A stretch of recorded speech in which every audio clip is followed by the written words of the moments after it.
with the cyber team, obviously there's so many different parts of, and everyone's doing different things. But I think making everyone feel important, that what they're doing is important.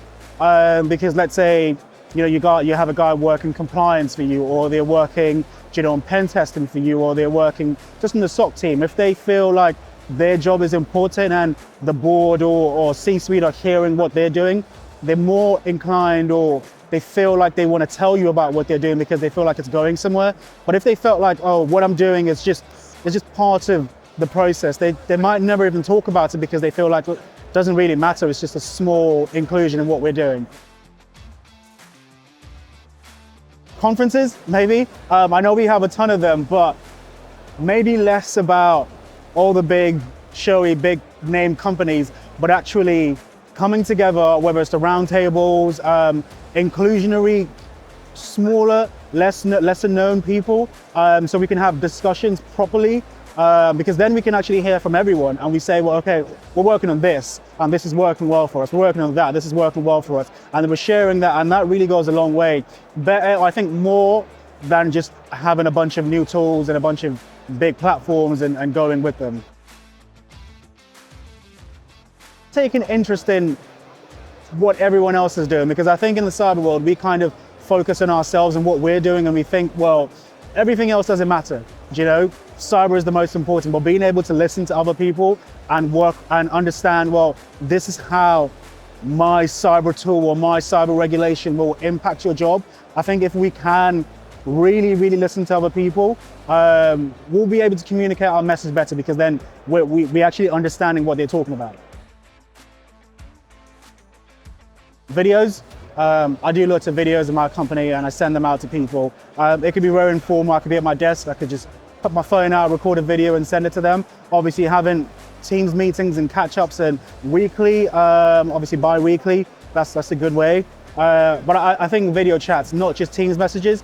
Obviously we have group chats that we kind of pop messages in, different teams kind of across Microsoft Teams, but videos, that's my way of communicating with people and keeping it clear. I say some of the best ones that I have found, that the sort of videos that really resonate, obviously threat intelligence, because it seems like those are fun bits. People want to know what's happening in the cyber world. So let's say we blocked 50 attacks and we're giving you an update on how we've enrolled all our devices and we've sort of improved our MDM monitoring. Yeah, people, that's okay, but telling people the actual fun stuff that's going on, that really, really gets people going. And then it sort of lends them to want to collaborate more with us. I want to take part. And I found this working across even our teams that are not cyber. When they find out what some of the things I'm working on, they're like, oh wow, I want to get involved in cyber now.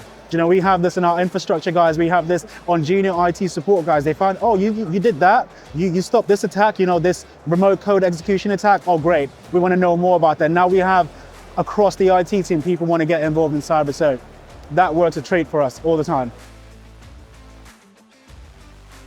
Fostering open, honest communication, again, I think making people feel like what they're doing matters. If they feel like